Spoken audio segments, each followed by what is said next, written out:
Chapter number 8 is the digital divide, and in this chapter, we need to discuss that what do you understand by the term digital divide? How can we recognize what causes the digital divide? What is it? And we should also be understanding the effects of the digital divide and how these can be reduced. Do you have any idea regarding digital divide? What is it? Mm, No, sir. Do you know quite a range of digital technologies? Yes. Can you name me some? Does it mean like laptop and stuff like that? Hmm. Or do you understand that people having different living conditions can depend on several factors like their location depends on that what are their conditions, their demographics also depend on that, their economy also depends on that. So you live in an ever increasing digital world. Yes, we know that, and we are also living in a ever evolving digital world. Ever evolving means that the world is changing again and again, again and again. The digital divide is therefore a complex and growing issue. Digital divide. Somehow, what I feel like that, for example, if this is a community that is without digitalization, do you agree that all of the people are connected with each other because there are no usage of mobile phones, telephones, and internet? Yes, they are definitely connected. But again, with the concept of digitalization, like as such as that with the advent of mobile phones, technologies, don't you think that they have divided us? Maybe divided us into some sort of locations, demographics, or economy, right? So this is what we will be discussing here that digital divide is that you live in an ever evolving world and the digital divide is a complex and a growing issue. The term refers to the technology divide between countries. This means that how you are technologically divided based upon your countries, based upon groups, based upon populations, or based upon economic areas or conditions that are defined by their production and use of goods or services. A lack of access to technology also create this digital divide, like such as your mobile, telephones, personal computers, and internet is seen as an issue and then disadvantage because of the range of benefits that technology can provide you. Like everything has your advantages and disadvantages as well. The digital divide is that the people experience can depend on several aspects such as their age, status, and location.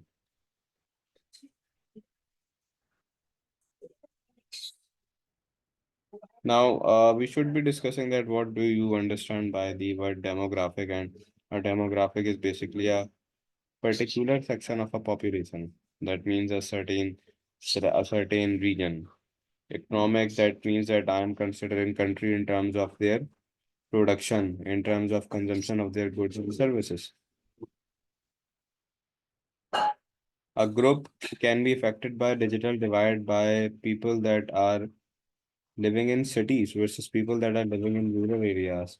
Yes, because they have their impact on the economic condition as well. Like the people who are mostly living in cities have good salaries, they have a good living style, they have the basic necessities access such as water, electricity, cleanliness.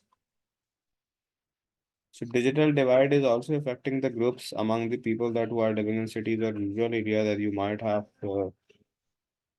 observed that the facilities that are observed in the cities are not always in the rural areas. You might not find proper sanitization, proper water, proper maybe electricity as well, and other basic human rights, such as even hospitals, schools, the colleges, and even their salary range also varies as well, and their uses, their clothing, their everything.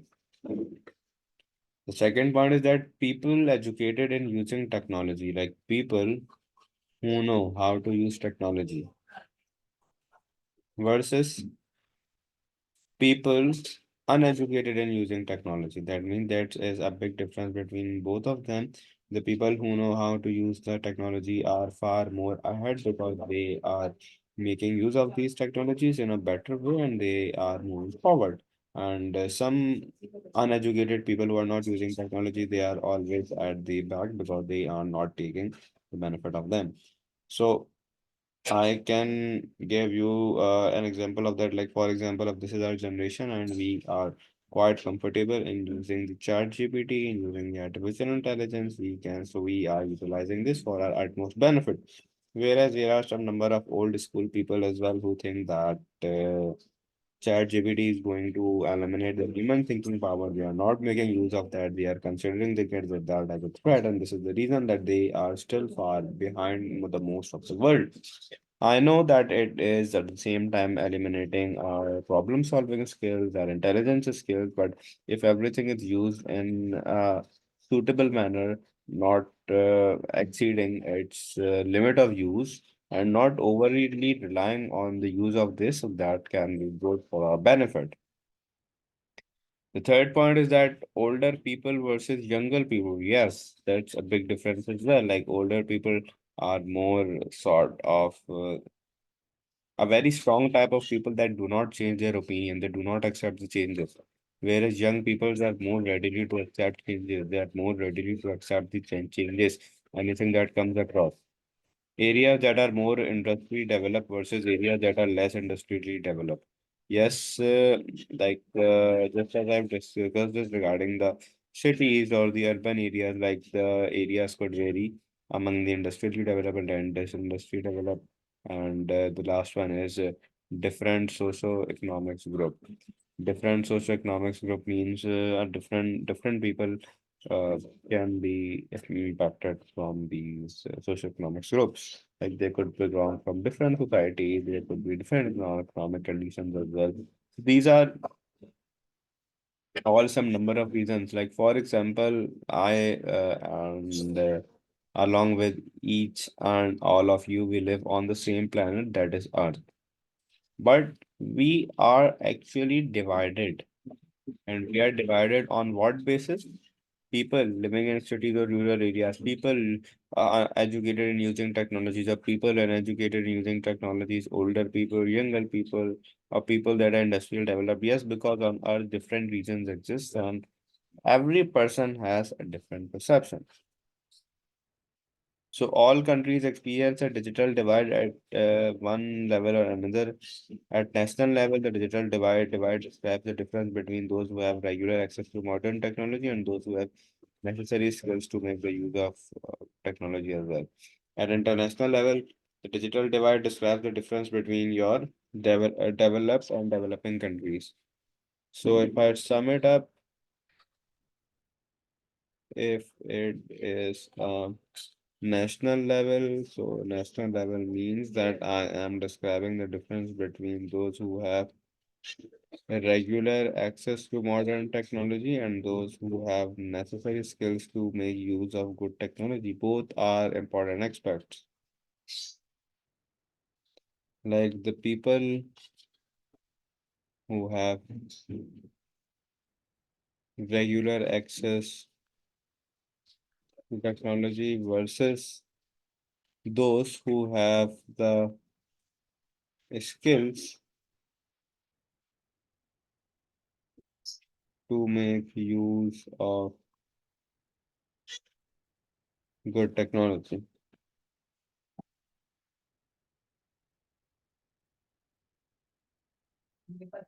So what do you think on national level, which one is more beneficial? Regular access of people, or if they have specific skills?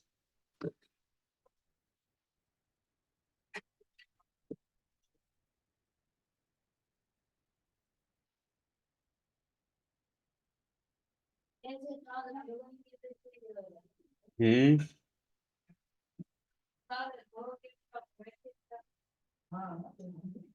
Yes, right.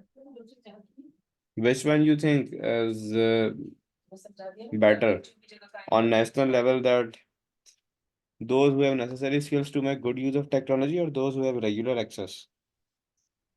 And regular. But if they do not have the right set of skills, they won't be able to make the use of that, no matter if they have the regular access to it or not. Or maybe I can say that regular access can make them feel that this technology is less important. However, if they have the correct skill, and even if it is not in their regular access or not, they can still make the good use of that because they have that skill. So are you getting my point? Yeah. Hmm?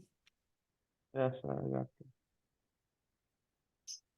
So similarly, on an international level, the digital divide describes the difference between developed and developing countries. That means on international level, it is describing between developed and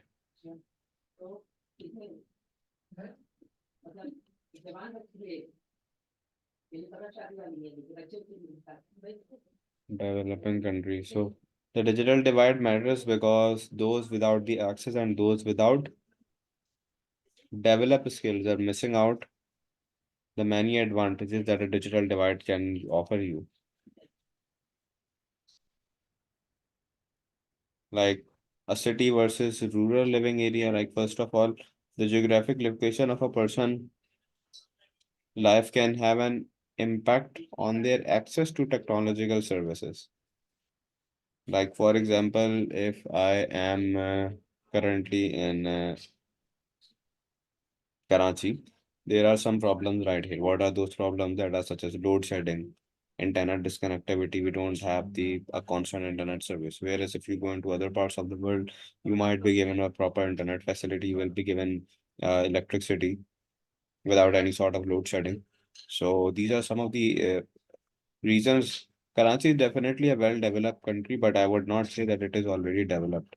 It is a developing not a developing country, a developing state.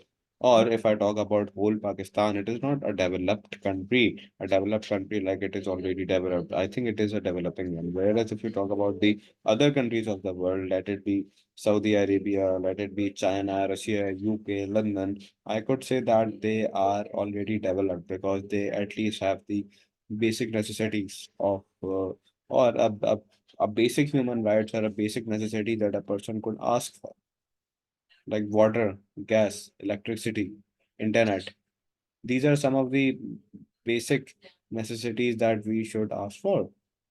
So that basically depends on the geographical locations as well, that how it can have an impact on their access to technology. And one aspect of this is that whether if we live in a city or a rural location. So one of the main services that is affected by a geographical location is their access to the internet. The infrastructure for the availability of broadband. What is a broadband? Broadband is yes, that was I was discussing right here. One of the main service that can be in fact impacted by geographical location is your internet. Your infrastructure is mostly based on a broadband connection. Broadband connection means that a method of data transmission that is capable of transmitting a high level of traffic, and high speed internet connections is much more developed in cities. Yes, it is than in rural areas. Like for example, in the place where you are living, it might have a better internet facility, or maybe the place where I am living, it might not have a better internet facility. But why is that?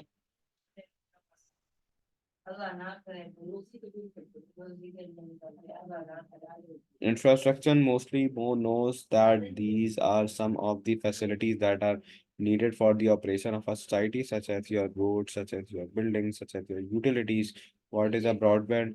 A broadband is a method of data transmission that is capable of transmitting a high level of traffic.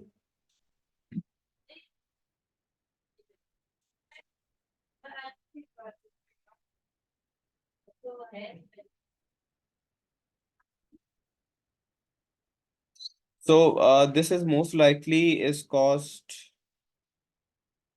is linked to the higher concentration of people that live in a city compared to rural areas as well. This means that the potential customer for a broadband, the potential customers base for a broadband provider is much greater in a city because they have existed themselves in the city. This means that both the government and internet provider are able to recuperate the cost of implementing more advanced infrastructure far quicker in urban areas than in rural areas. Yes, both of them are quite responsible. And one issue that could be caused by a lack of high speed of internet is reduced level of enjoyment of online entertainment or your access to internet is mostly based on even taking your online classes that can impact your professional life, it can impact your personal life as well.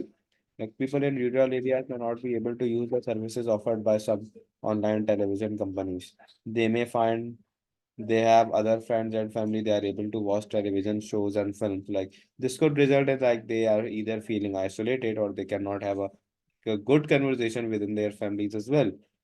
The issue is also the lack of high speed internet as well. That is not possible. Like in rural areas, you may not find a 3G or a 4G service as well of internet.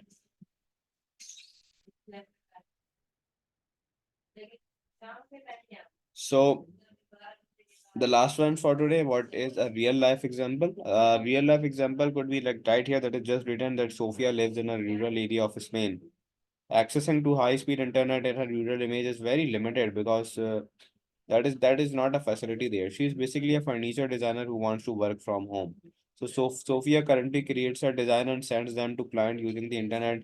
She would like to be able to video conference with the clients because she feels this would provide her with a better platform to explain her vision. The internet speed available to her because of her rural location will not allow her to use a video conferencing more effectively. So Sophia feels that this reduces her competitive advantage and comparison over other designers, maybe in the city or in other parts of the world.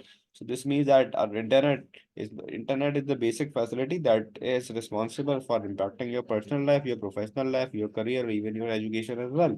Like for example, right now at we have our class at Saudi time of 10 and Pakistani time it's around 12. So I wasn't able to conduct it because of this disconnectivity problem. So this is the reason that how we are digitally divided. So in this case, we need to understand each and other problems and we need to take care each and other's considerations because this is not a problem or this is not in someone's hand like someone who is actually doing it intentionally. This is regarding the surroundings that we have. Like for example, if you are in other parts of the country, that is not your choice to be there, it's just by your destiny. Or for example, if I'm right here in this part of the world, this is also by Allah himself. So we cannot complain to each other. We can only support each other and help each other so that uh, maybe if inshallah Allah wills, we all may be at a places where we have equal opportunities for each other. So I hope it's clear to you. Do you have any queries?